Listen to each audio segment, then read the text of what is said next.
SDV revolution seems inevitable, and today I just want to discuss with respect to the impact it will have on the current automotive job sector. So these are some of my thoughts with respect to the trends which I have been following for quite some time. So new viewers, they can have a look at my earlier four videos where I have explained about SDV in detail.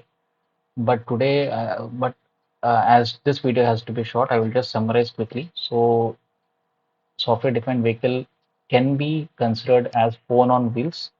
So what I mean to say is you have your hardware and you have the flexibility of customizing it as per your requirement in the very same way how we customize our phone with respect to adding and removing applications and softwares as we need it. So this is a rough analogy. This is not the right, but it is almost the simplest analogy which I can give above. Now, there are generally three common features of the SDV. First one is being connected to the ecosystem all the time. Second one is evolving over a period of time over the air. Third one is value-based services. So what I mean to say with respect to connected vehicle is to have a digital twin of your car where the digital twin will have the entire history and it will know the exact state of the car while you're driving it. So just by having a look at your digital twin, we can really say how good or how bad the state of your vehicle is. Second one is evolving over a period of time. So what this means is basically when you sell a vehicle, you sell a vehicle with a hardware which is capable enough of handling the software which will come over the next 10 years.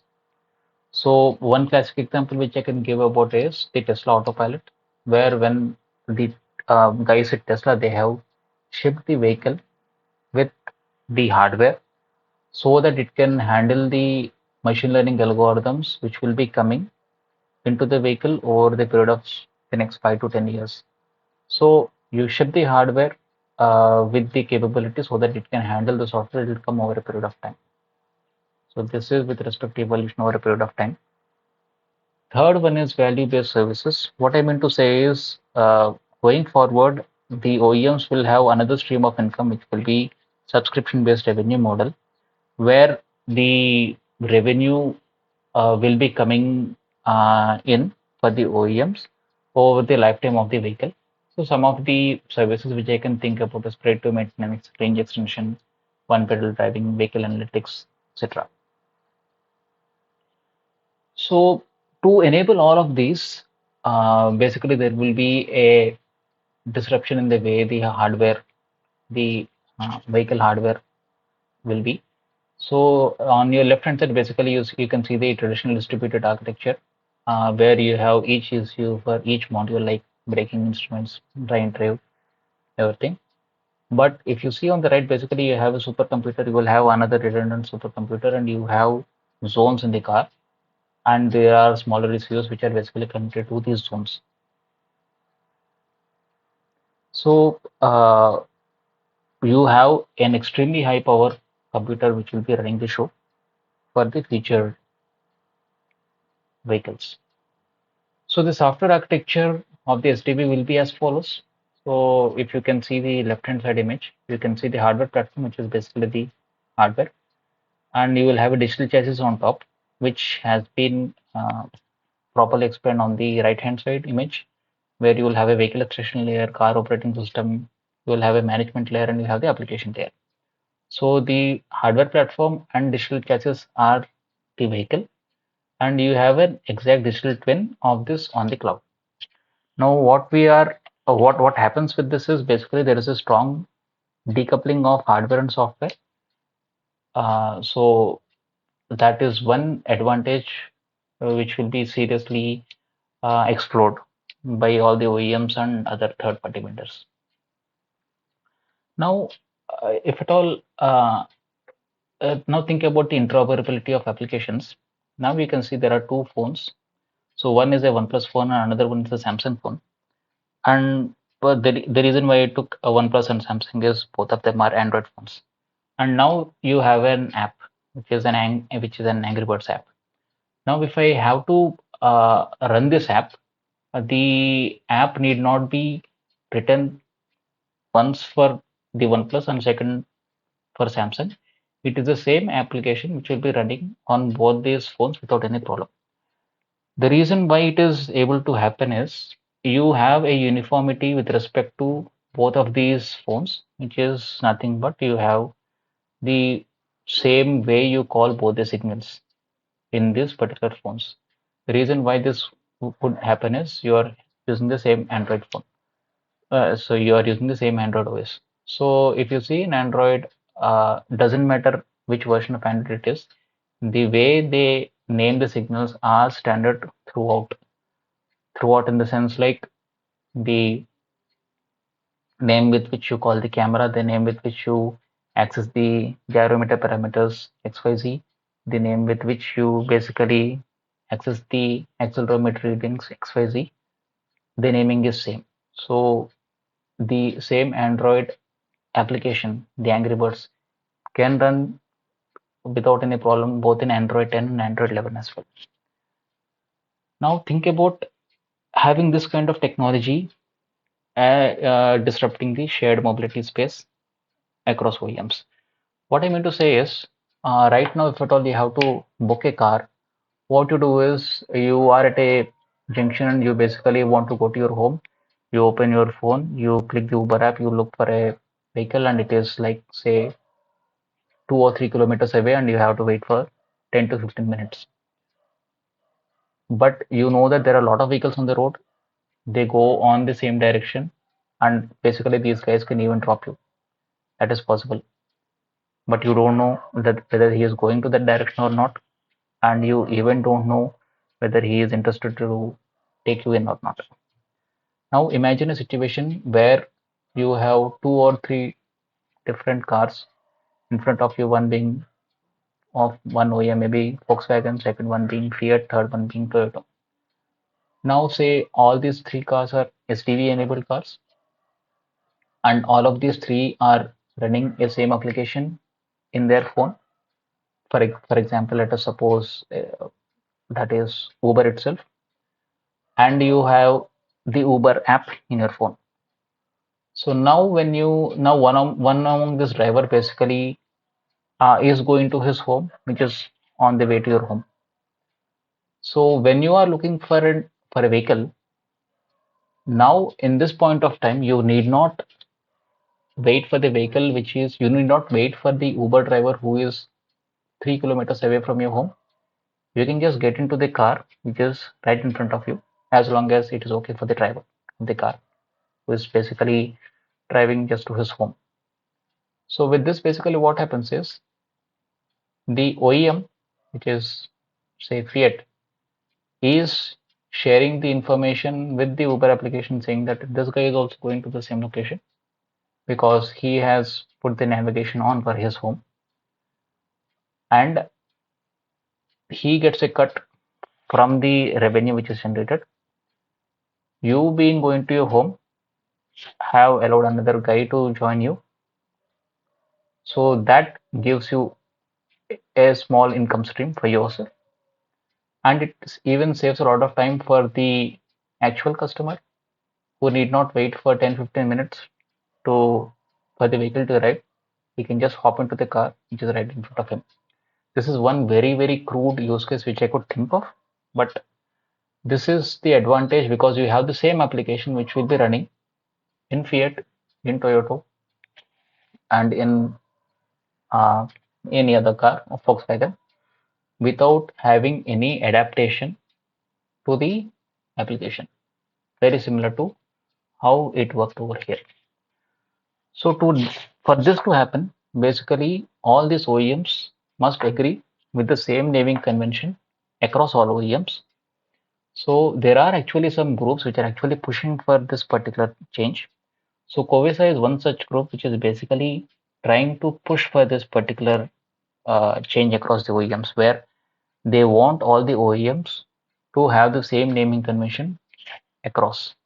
That will basically reduce the load on this application developers. Now let us suppose that this was not possible. Now the app developers at Angry Birds should create one app each for one OEM which is one plus Samsung, maybe for each variant also. So things would have been so bad if at all there is no uniformity, which this group at Covesa is pushing for. And they are doing many other things, but this is one among the predominant things which they are trying to push.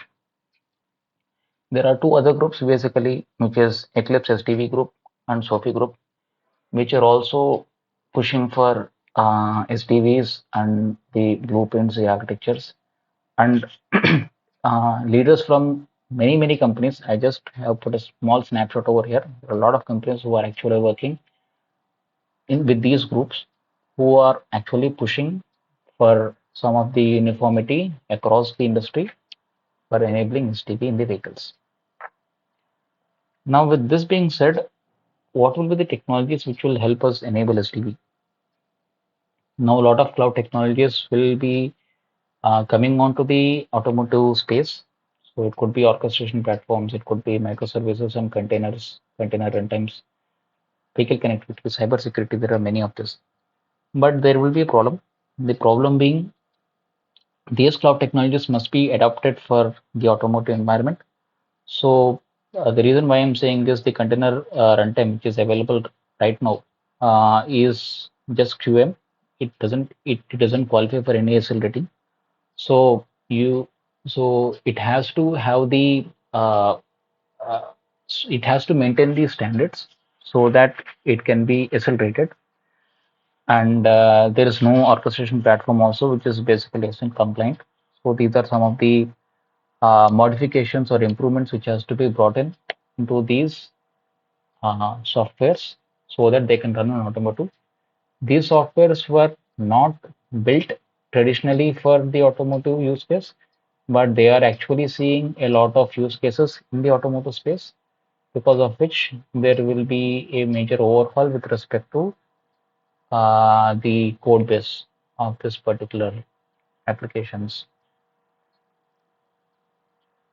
Now, with this, the possible disruptions because of SDV will be, the first thing is all the OEMs will be trying to be first in the market with the SDV car. That is one thing which is for sure will happen. Second thing, what will happen is lot of non-automotive companies will join, will be jumping into the sector. One classic example which I can think about is the cloud providers like AWS, Azure, or Google Cloud. Reason being, every car will have its own digital twin, and you need to have a huge cloud infrastructure to let make this happen. So for that reason, these cloud providers will be very interested to collaborate with the OEMs out there. And as I earlier said, adapting the cloud technologies so that it can run in the car.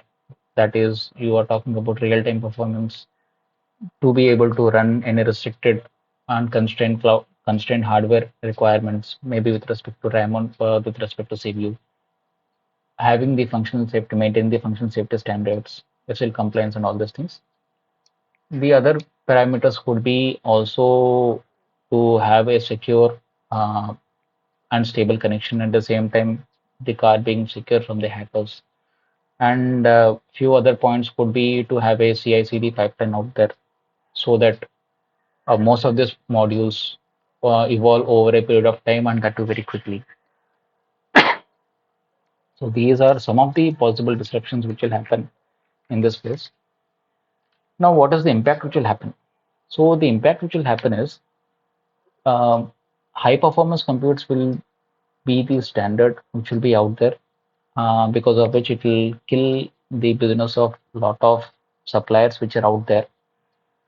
Now this will be dominated by some of the uh, companies which are not traditionally automotive, but there are much more into semiconductor industry like Qualcomm, Nvidia, Intel. So these guys will be mostly into this particular space with respect to the hardware of this SDV car.